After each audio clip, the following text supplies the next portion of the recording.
And we are back here on the Analytical Iowan podcast. It is Thursday, February 5th. And we've got a lot to talk about because there's always a lot to talk about. Now, I'm going to spend quite a bit of time, I think, talking about the top story I've got today. And that is this TikTok that was released by Kamala Harris HQ.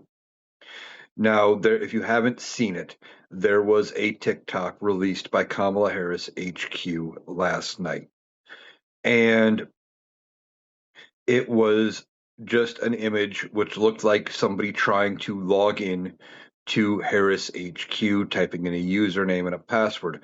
And some of the passwords were quite funny, including the babysitter is weird and things like that. And then they ultimately got in with the password of headquarters. And this set off a firestorm of people having speculation.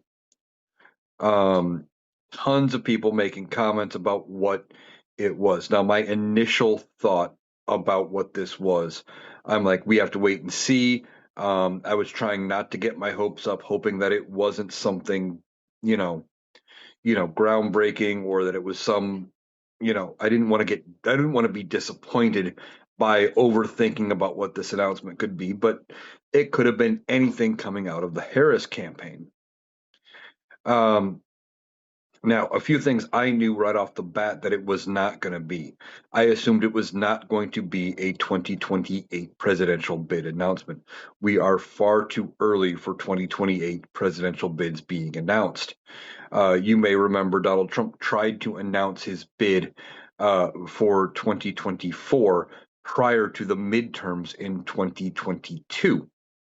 And the RNC told him then, basically, if you announce this early, we will not back you. It was one of the few times that they had any sort of a backbone when it came to Donald Trump. Yet, um, he ended up ultimately announcing ahead or just after the midterms, uh, basically just, you know, rubbing their nose in it, saying, I can do whatever I want. I mean, that's typical Donald Trump.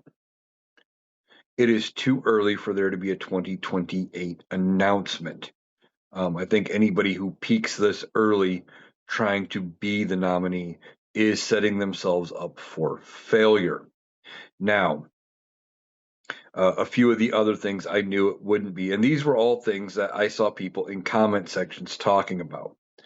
They were talking about the idea that it was going to be Kamala Harris announcing that she had the evidence and that she was going to prove that Donald Trump stole the 2024 election, and that it was going to lead to Donald Trump being ousted and she being installed as the rightful winner. I knew that wasn't going to happen either. Then I saw some other comments in there that I'm going to touch on in a little bit, but one of them was that she is going to be either running for a Senate seat, running for a House seat, something like that.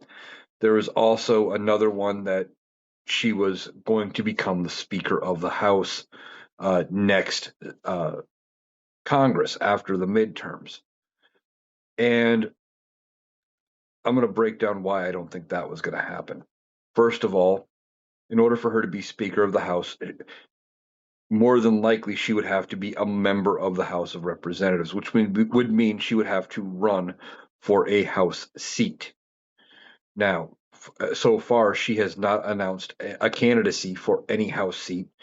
Last time she came out talking about anything related to running, she said she wasn't running right now, and she is going to spend all of her efforts trying to help other Democrats get elected. Okay. So this whole Harris HQ thing comes out, and she's trying to, uh, I know, looking at it, I've got a good idea of what it probably is. I figured it had something to do with getting Democrats elected in the midterms. But people were going crazy talking about, oh man, I'm so excited. Oh, she's finally got the proof. Oh, they're doing this. Oh, they're doing that. Well, let's talk about if she did have proof of um, some kind of election fraud coming out of the Trump campaign for 2024. It would not change anything. Now, she might not have had the evidence at the time, but the only time in which that evidence would have been relevant and could have changed the result of the election would have been ahead of the certification of the results, both by the states in December. I think the December, I want to say it's like December 6th, December 12th, something like that. There's a date in December where every state must have their electoral votes certified. And then also by January 6th, when the federal government, when Congress meets, in the proceeding that she herself sat through and oversaw, um, they would have had to have had the evidence out and pushed through. Once Congress certified the election, that is it. There is no mechanism for any sort of overturning of the election. And even if she had the evidence now, there is nothing that could be done. There is no mechanism that a court could look at and say, okay, uh, Vice President Harris, we agree with you. You should have won. You were the rightful winner. Um, you get to take over the rest of the term. It doesn't happen. The only ways Donald Trump can be removed are basically three: impeachment, 25th Amendment, where he is physically, mentally unwell and not able to complete his term, and Congress agrees and removes him, or if he passes away, if he dies. That's it. At this point, those are the only options. Even if a court was willing to entertain listening to this, at best, all they could do would be remove Donald Trump, and J.D. Vance would still become president. Um, it's just not a thing. Okay. Now, everybody, I know why people were getting so hopeful over this. They were getting really excited, and they were saying things like, "Oh, finally she's going to come in and she's going to do something." This explains why they haven't done anything yet and why they've let everything run the way it's ran. No, they let it run because they didn't have a choice, and Democrats haven't had any power since January 3rd, 2025.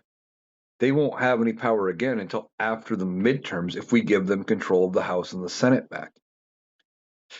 But people are scared and they're desperate and they want to cling on to any amount of hope. But we're sounding like MAGA by saying, "Oh, this is going to happen," and "Oh, we're going to finally prove that something bad happened."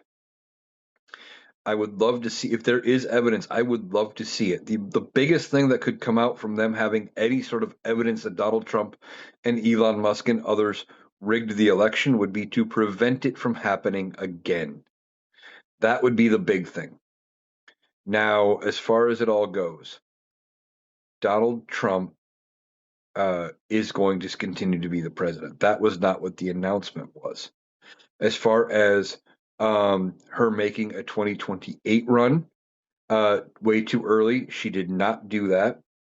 We are way too early when we are looking at 28. We have tons of uh, people who are eligible to run, who could run. I don't know that we need Kamala Harris as much as I think she would make a great president. I don't know if she is even going to attempt to run again. We're not going to really start looking at 2028 frontrunners until people start announcing their candidacy somewhere around summer 2027. And then it's going to be things we're going to start weeding them out, uh, and there are going to be debates and things like that up until we start primary season 2028, which would probably get kicked off about this time in 2028, around February with the Iowa caucuses. Um, and then we go from there and we move forward. Okay. Now, if Kamala Harris throws her name in the hat at that point, then we deal with it and we see if she gets the votes. Now, ideally, being the last sitting president or vice president for our party, that she would potentially be the standard bearer. However, because she did lose in 2024, there is a good chance that somebody else steps in to fill that role. But again, we are way too early to be looking at front runners. We have a lot to focus on between here and there, including the midterms. Midterms and state and local elections are coming. Okay, we've got caucuses, we've got other things going on, and we are going to have to deal with the fallout of those as we start gearing up for the 2026 midterm elections in November that are now just about, what would it be, 9 months away? And for as long as this year has felt already, it's only about 5 weeks old, but it feels like we've been in 2026 for 6 months. That time, as we get into summer and it warms up, and we're out being busier, that time is going to fly. So we have to be ready for the midterms. And one other thing before I get into what her real announcement was something else I saw. And again, this isn't the first time I've had to address this, but I'm going to address it again. This was somebody in the comments of multiple videos, and it was multiple people that were making this. Well, if she does run, we'll see if she could actually win a primary, because I want there to actually be a primary this time. We've talked about it before. I'm going to talk about it again. There is, and there was a 2024 Democratic primary. Okay, there was. Joe Biden got like 97% of the delegates. And by extension, so did Kamala Harris.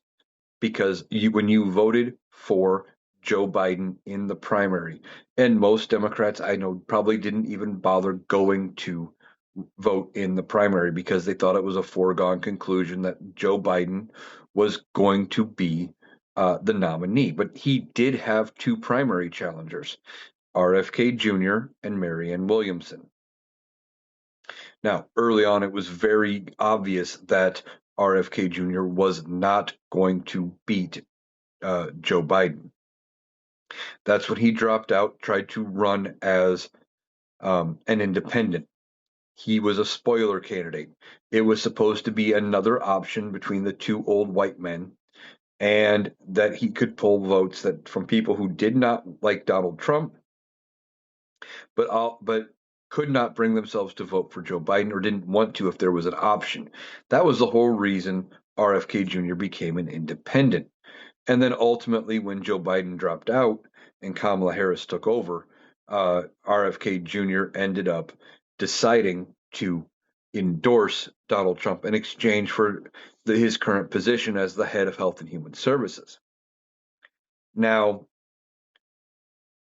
all of that being said, there was a primary, okay? And just because the Democrats didn't announce it, there was still primary elections, there were still winners, it still happened. But where people get pissed off is that uh, when Joe Biden stepped aside, he stepped aside in, I believe it was June, at the very end of June or middle of June, somewhere in June anyway, of 2024. They had about 10 days to 2 weeks to come up with a new nominee. Okay. And the reason being, Republicans were already playing fucking games. Certain states have eligibility rules, and you had to have your paperwork in saying you were the party nominee by certain dates. Now, in the past, uh, both Republican and Democratic led states would grant exceptions if your party convention was happening after the deadline, and they would let you wait until after you had the convention. This time in 2024, Republican states, because of Donald Trump and because everything going on with Joe Biden, and because they knew it was going to be a contentious race and they were worried about losing, and because that's what Republicans do, they like to change the rules and they like to make things difficult, but they want the same leeway that they've always gotten, right? That's what they wanted. Well, they said, okay, you've got until I think it was January or July 10th, I think, or there was a date in July anyway, that they had to have their pick in.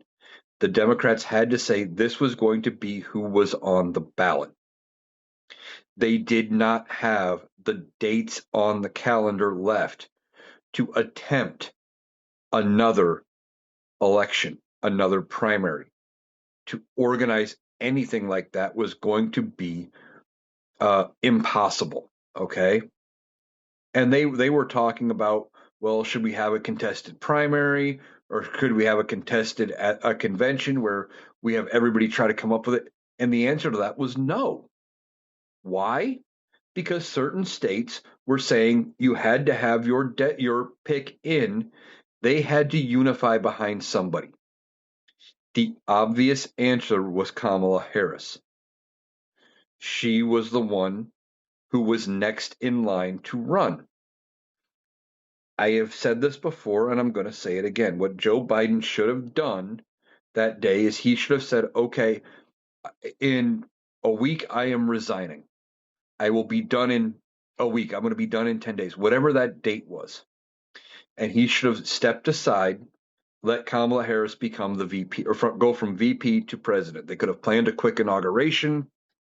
They could have done all of the pomp, all of the circumstance, and been done with all of it. And then there wouldn't have been this fear of, well, we've never had a woman president before. She would have been the president. That would have taken and alleviated some of the stress. And she would have been campaigning as the incumbent. That would have made a difference.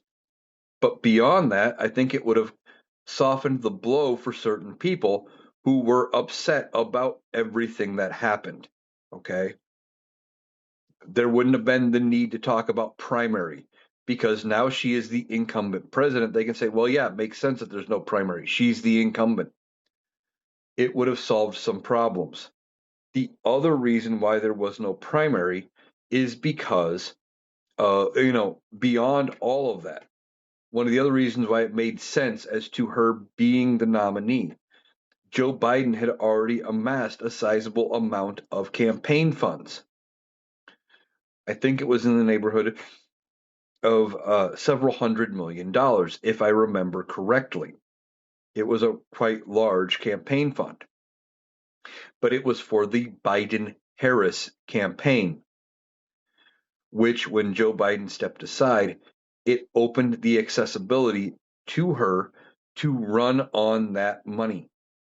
She could use that funds to do what she needed to do.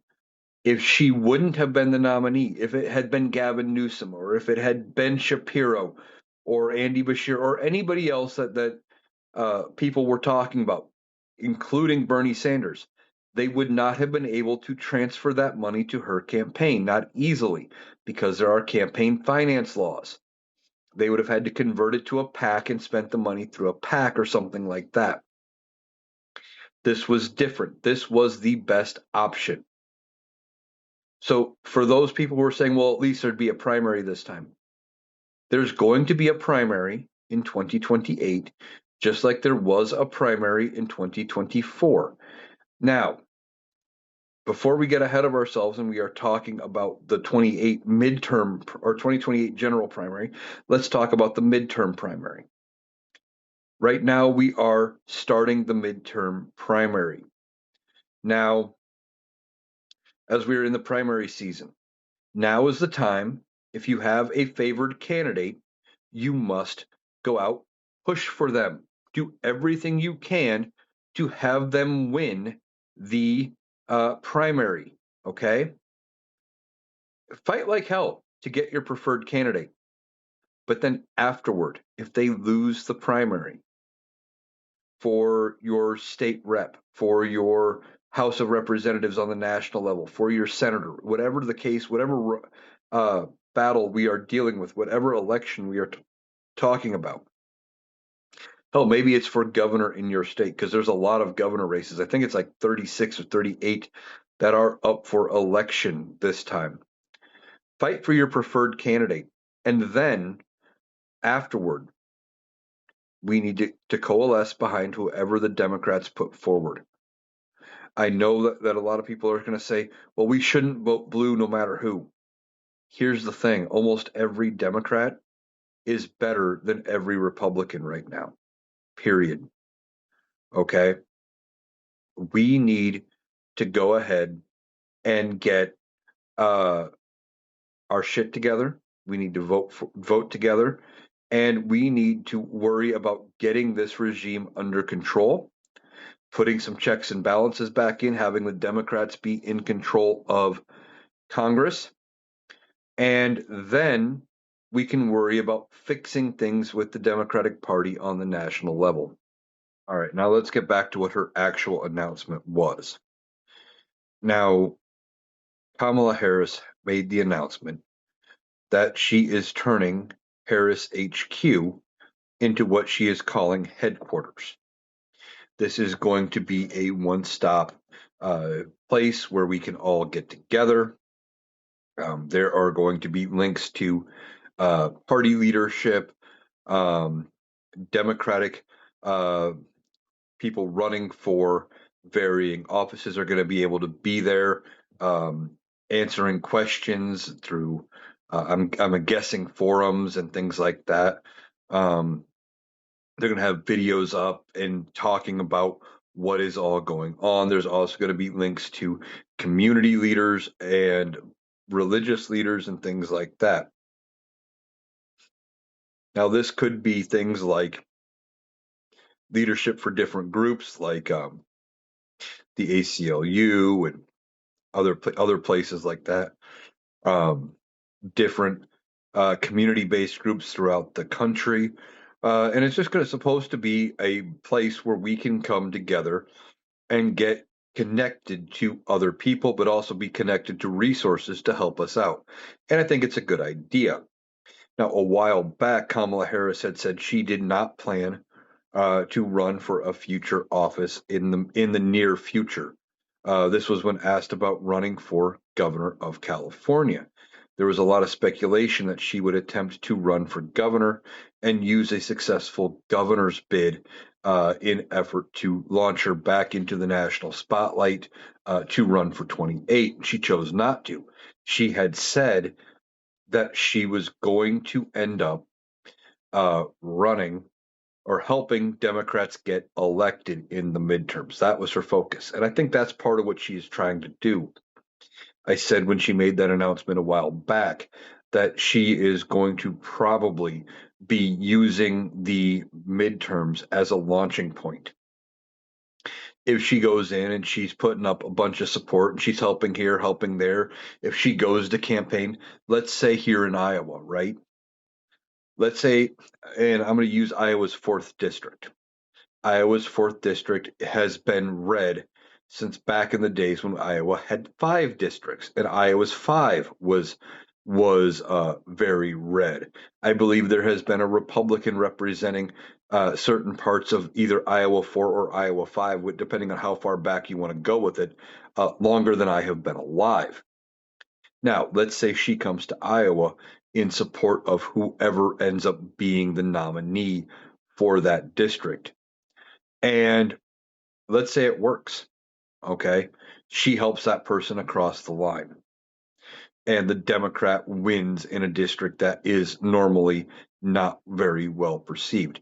And she does this repeatedly across, you know, numerous districts. She may use that as okay, my endorsement is helping as a launch pad to see that, and judging from reactions from crowds as she's out in front of them, as she's speaking, if she goes out and she's speaking in favor of a candidate for, say, Iowa's fourth district, and it's met with very flat reaction, and that happens repeatedly, maybe she decides not to run for president in 2024 or 2028, rather. Now, as we are looking at 28, we are gearing up for this big, we got the midterms coming up, and then we're also looking ahead toward the Democrats having a chance to run. So she's going to be looking at a lot of things and looking at how she's perceived around the country. What is the general consensus, and just everything step by step by step. Okay. And that's a good thing. Now, I know a lot of people were disappointed that her announcement was not some big thing of her returning to politics, that it wasn't some way out of this current mess and removing Donald Trump. I saw some comments afterward after she had made her announcement saying things like, well, this could have been an email. You're right, it could have been. But the thing is, people let their imagination get away from them, and they were the ones pushing all of their expectations and their fears and their hopes, hoping that this would be something big that would come out to save them. We've got a lot of work to do here in this country, don't get me wrong. We've got a lot of things to fix. We've got a lot of things to do to right the ship. And hanging our hope on one candidate is not necessarily the right way to go. Beyond that, we don't know if Kamala Harris is even going to enter the 2028 presidential race. There are so many people that are eligible that could be huge names when it comes to uh, the presidential race in 2028. It's going to be a different world then. Okay. In part, we got the baby boomers passing away. They're dying off. And by 2028, the largest combined voting bloc is going to be millennials and Gen Z, which would be effectively, they say millennial starts uh, somewhere between or somewhere around 1980. So by 2028, the eldest millennials will be 48. Everybody roughly 48 or younger will be considered a millennial now, or a Gen Z, or even Gen Alpha. And they're going to be the biggest voting bloc, combined voting bloc, right? The younger people that have been affected by this economy. And what I think is going to happen is it's going to change how things go. We don't even I'm thinking that whoever may be the Democratic nominee come 28 might be somebody we've never talked about. We've got our eye on right now as potential people to watch: Kamala Harris, Gavin Newsom, J.B. Pritzker out of Illinois, Shapiro out of Pennsylvania, Andy Beshear out of Kentucky, Roy Cooper out of North Carolina, Gretchen Whitmer, the governor of Michigan. You have John Ossoff in Georgia. However, Georgia losing him out of the Senate would be a big loss, considering we may only have the Senate by enough seats to hold a majority. That would be potentially a bad move. A few of the other names, I've heard floating around: Pete Buttigieg, Jasmine Crockett. Um, and I hate to say it, I don't know if Jasmine Crockett would be the right person.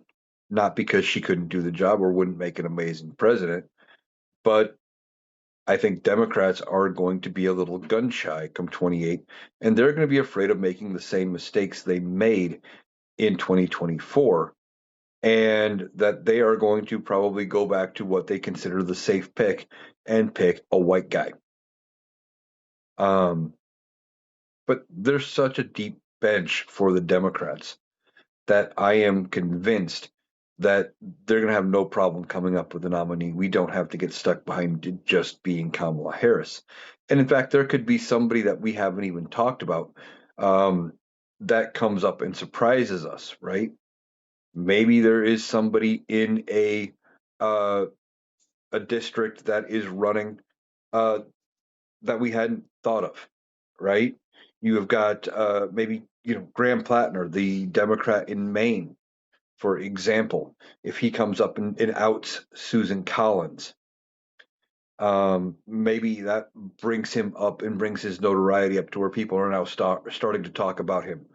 or maybe it is whoever the Democratic governor of Iowa ends up being, because I'm firmly convinced Iowa is going to go blue in the governor's office after the midterms. I mean, there could be any number of people. The Democrats have so many options, it's not funny. Whereas, look at the Republican Party. Right now, they are setting up a battlefield. Donald Trump refuses to endorse anybody yet.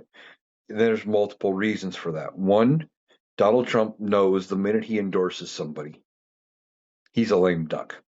Okay. He wants to keep playing this will I, won't I, can I, can't I bullshit game of I might run for a third term. And he's going to do that for as long as he can until they finally say, okay, Mr. President, no, you can't do that. You are not eligible to run for a third term. You need to endorse somebody. They are going to keep pushing him. He is going to keep pushing it until he has to make an endorsement. He was asked between Marco Rubio and JD Vance who he would endorse, and he said they're both fine, they're both great. Now he tried to say the Republicans have a deep bench, but so far, some of the names that have been brought up as possible candidates for the Republicans instead of Donald Trump have been either Eric or Don Trump Jr., I should say. They have talking about J.D. Vance, Marco Rubio, talking about Steve Bannon, that greaseball motherfucker, wanting to run. Ted Cruz wanting to run. Now I don't remember. I think it was Senator Al Franken, but I could be wrong. There was a senator at one point was talking about a third person and said, "Yeah, I like that guy about as much as I like Ted Cruz, and I hate Ted Cruz." Ted Cruz is hated in the Senate. He's despised. I don't even know if he's that well liked in the state of Texas. He keeps winning because he has the right letter next to his name. Doesn't mean they like him. But they don't have a standout stellar pick, not right now. And Donald Trump is playing these games trying to say, well, I don't know if I'm going to end up endorsing anybody. He's trying to keep himself relevant because he knows the end is getting closer. He doesn't want it to stop. He wants to keep all eyes on him, and he's trying to figure out a way that he can convince a court that he is eligible for a third term. Now, he is not. The 22nd Amendment is very, very clear. It says no person shall be elected to the office of the president more than twice, unless they had been uh, up, moved up to president to fill in the remainder of somebody else's term, and then they can serve no more than 10 years. So that means if something happens to Donald Trump before the end of January 20th, 2027, and JD Vance has to become president, that would mean that he would only be eligible for one additional term. If it is after January 20th, 2027, then JD Vance could run theoretically for two additional. However, I don't see any realm of possibility in which the Democrats lose the next election for president unless either A, Donald Trump goes away and JD Vance finds a way to work with Democrats or even with Republicans and they flip their stances on a lot of things and they greatly fix everything, which I don't see happening. I really can convince that the Democrats are going to win in 2028. Now, beyond that, Donald Trump is not wanting to give up this kingmaker, appointment picker type power. That's who he is. That's what he wants. He wants the authority to make those decisions. Period. Um, Now, speaking of Donald Trump, he was at the national prayer dinner or prayer breakfast, I guess it was, uh, earlier this morning when He was talking about the 2020 election and why they are digging into the 2020 election. Now, he said some things in there. He says he won the 2020 election, but that's not all. That's not all. He said he had to win it for his ego. That is one of the truest statements Donald Trump has ever said in his life. Donald Trump admitted that a lot of things that he's got, it has to do with his ego. That the only reason he wants to still prove that he won 2020 was so that he can prove he's not a loser. Now, he went on to say in there that the Democrats, when they introduce him places and stuff, they say, well, he won the Electoral College, but he didn't win the popular vote. He's the president, Donald Trump, things like that. That doesn't happen. It does in his mind because of his ego. He gets introduced somewhere, let's just say by a Democrat. In his mind, they could say, I want to introduce the 47th president of the United States, Donald Trump. That's all the Democrats said. What Donald Trump hears because of his ego, I firmly believe, is something about like what he said at this prayer dinner or prayer breakfast. Is that this is the 47th president of the United States who won the Electoral College, but really didn't win the popular vote. It's Donald Trump, kind of thing. He genuinely believes that they insult him when they introduce him, and they don't. Not typically. Now they insult him when they're rallying against him, when they talk about him, like when Kamala Harris and others were campaigning, they said no, he didn't win the popular vote in 2016 or 2020, which is true. But see, in his mind, he can't accept that being true because he is convinced everybody should love him the way he loves himself. That is just how he is. So he makes up these things in his head that don't actually happen. I don't know if it is the dementia. I don't know if it is just his ego or what. But that's part of what is going on with Donald Trump. Now, they are looking into the 2020 election again down in Georgia.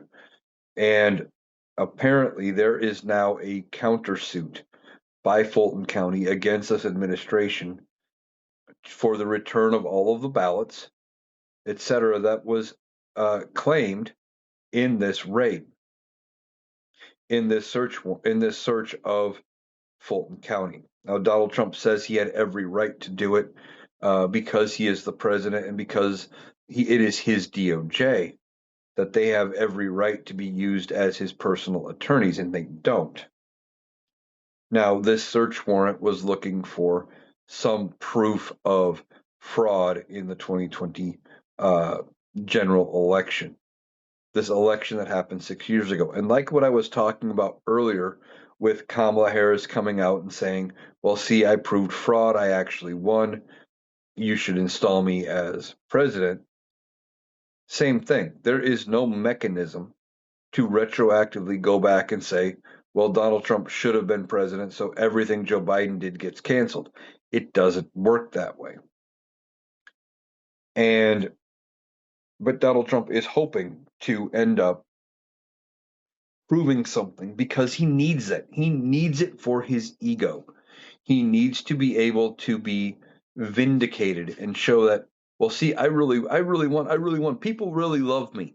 That's what he needs, right? He can't accept the fact that there may be people in this world that don't like him.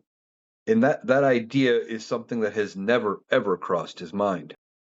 Now, we talked a little bit about the midterms earlier. Donald Trump he was being interviewed on NBC Nightly News with, is it Don Lamas, Tom Lamas? Um, anyway, he was being interviewed and was asked about whether or not he would accept the 2026 midterm election results. And Donald Trump said he would only accept them if they were honest. Now, what does he mean by that? Well, he is laying the groundwork for what Donald Trump has always done. He is already saying that there's going to be a way when I'm not going to accept them. I'm not going to believe that they're real if they're not honest. Well, what would not be honest to Donald Trump? Simple. If he loses the midterms, that is what he's setting up for. Donald Trump is gearing up for this idea that they are going to lose the midterms, and he's already setting up his excuses. Well, clearly there was something going on. We need to investigate that. He's going to try to use every bit of power from the federal government to strong arm uh, counties and districts and things like that to switch the votes, basically, to say, well, yeah, you actually won this district, the Republican won that one, but we were wrong over here. This goes hand in hand with things that, like what Steve Bannon was saying the other day, when he tried to say that they are going to put ICE agents um, at every polling place. It's just not going to happen. It's impossible. There are too many polling places, not enough ICE agents, and if the voter turnout is high enough, there isn't anything they can do about it. But see, Donald Trump doesn't want to deal with any of that, right? He wants to set up his scapegoat. He wants to set up his talking point so it looks like he only lost because of some effect caused by Democrats and cheating. Now, of course, his supporters are going to eat that up, and you'll see things in the comments. Well, Democrats only always cheat and things like that, and that, of course, is not true. But that won't stop Donald Trump. It never has. You see, Donald Trump has always tried to say, "Well, the only way I could lose is if it's rigged against me." He said it in 2016 in the Iowa caucuses. He lost the Iowa caucuses to Ted Cruz. What did he say? Well, they were rigged against me. Going into 2016, when he was running up against Hillary, what did he say? Well, the only way I could lose 2016 elections is if they cheat and if they were rigged against me. Goes into 2020. He loses to Joe Biden. What does he say? Oh, they were rigged. They cheated. They did this. Yet 60 plus court cases, and they could never prove any amount of cheating. But see, that's what happens with Donald Trump. And then his whole campaign in 2024, he kept saying, we got to make it too big to rig, too big to rig. They're not going to be able to steal this one, too. Donald Trump is trying to lay the groundwork for his claims as to why he didn't lose the midterms. Now, he's terrified of losing the midterms. Why? Well, because when they lose those midterms, there's a good chance the House would be Democratic, that they may also have a Democratic controlled Senate, and Donald Trump will get nothing else passed. He is going to have to work with Democrats in order to govern. And about the only thing that is going to get passed and signed into law in that time frame is going to be anything related to funding the government. It's going to be very basic funding packages. I don't expect the Democrats to put up a lot of fight trying to keep an increased funding. It's going to be probably just continuing resolution after continuing resolution, but that is still a better outcome than letting the Republicans have control and them somehow being able to uh, push through another reconciliation bill or bigger tax cuts to the wealthy or something like that. Donald Trump is terrified of the midterms, but he should also be terrified of the remainder of the year. Now, there is a special election coming up in March, a little over a month away, for Marjorie Taylor Greene's seat in Georgia. Now, that seat is very safe Republican, or you would think. Okay. Now, from what I am hearing from being on other live groups and things like that, that there is something like 23 people running to fill that seat. Now, 23 people is a lot. And apparently, there's no primary. Um, there is just going to be this special election. Now, what I don't know is if Georgia is a 50 plus one state. I think they are because of the fact that uh, was it Raphael Warnock, I think, or maybe it was John Ossoff, one of the two. They had to uh, they won their election but didn't cross the 50% threshold and then had to run in a runoff election a second time. So I think they are a state that requires a runoff if you don't get 50% of the vote. So what would that mean? Well, you have 23 candidates. I'm hearing that only three of them are Democrats. So potentially you could end up, depending on how far and how wide the Republican vote is split, you could end up with a situation like what they had over the last weekend in Texas, in the state, not the state, in the House representative seat, where it was a runoff election, but because it was the top two vote getters, it was two Democrats running. It was guaranteed one or the other was going to win. And that's potentially what could happen in Georgia in this seat to fill Marjorie Taylor Greene's seat, is that it could end up going to a runoff. I almost guarantee you, with 23 entrants for that seat, that it is going to take a runoff. But if you have, and I'm gonna make it simple math, okay? If you have 10,000 voters in that pool, okay, for that district, and if only 30% of them are Democrat, okay, let's just even split it evenly, 15 and 15 across both Democratic candidates. Now they both get, 15% of the vote each. Okay, cool. But you have 20 Republicans, and they split that remaining 70K vote. Well, now you are looking at about 3,500 per uh, Republican on the ballot. Well, but you were staring at 15 or 1,000 for each of the Democrats. They would be too widely separated in order for them to even coalesce and have a fighting chance.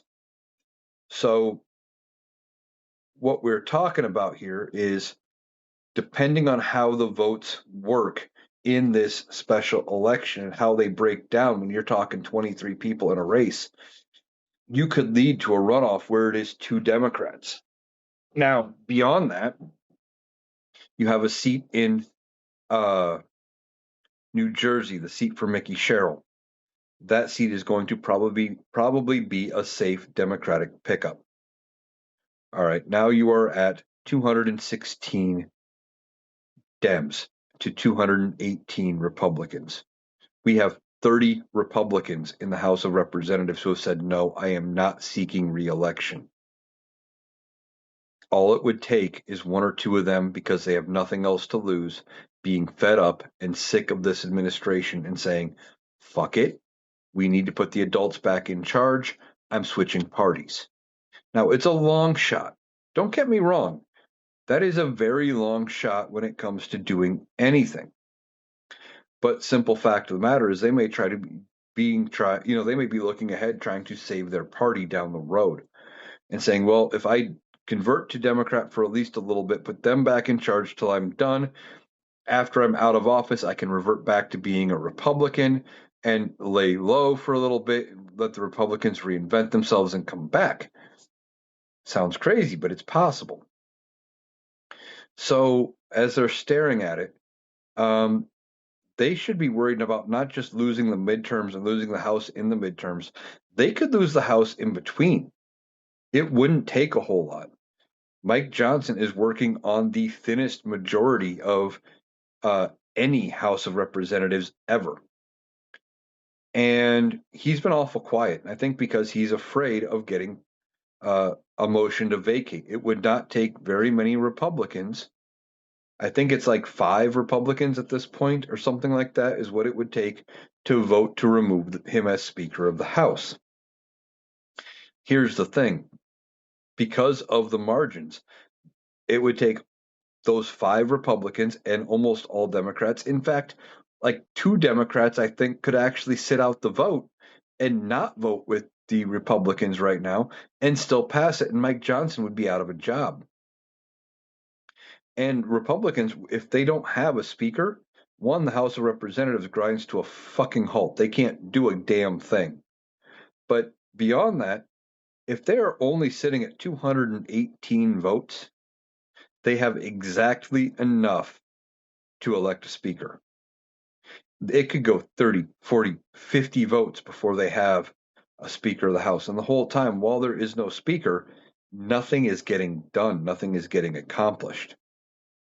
So they're worried about what could happen when it comes to any of this.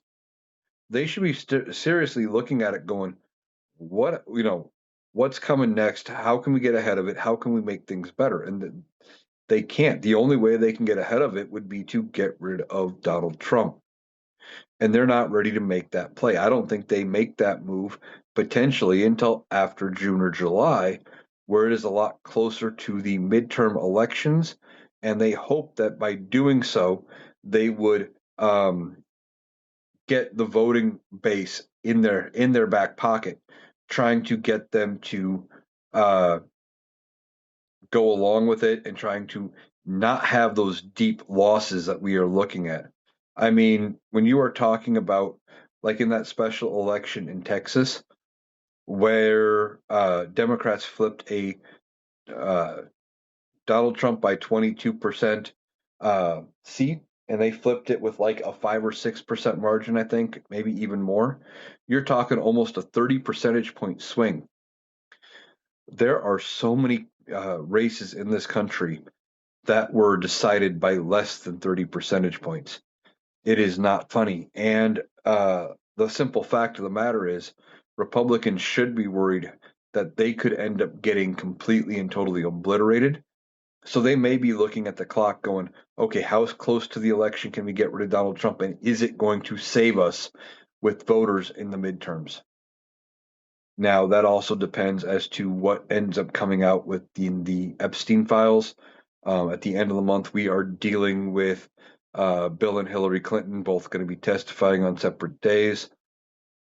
It sounds like it is going to potentially be public and televised, which again could be bad, could be very bad for Donald Trump. At this point, there's not much left that the Republicans can do to Bill or Hillary Clinton short of prosecuting them, and that wouldn't be uh, the end of the world. But see, they think that we worship our politicians like they do, like they worship Trump, and that's just not the case. So they're watching to see what they can do with Donald Trump, and we are going to be paying attention to the midterms and the primary races, etc., as we go forward, so that uh, we can get the ball rolling. And if we can reclaim at least one of the chambers of Congress, we can put some safeguards back in place and prevent things that this administration wants to do. All right, that is going to do it for today's episode of the Analytical Iowan podcast. I'm looking at doing a TikTok live later tonight. I think that is going to end up probably being a bonus um, podcast for tomorrow. I think I'm also going to do a regular podcast. So be watching for that. Um, I want to thank you for taking the time to join me today. I hope you have a great day, and I will catch you again tomorrow.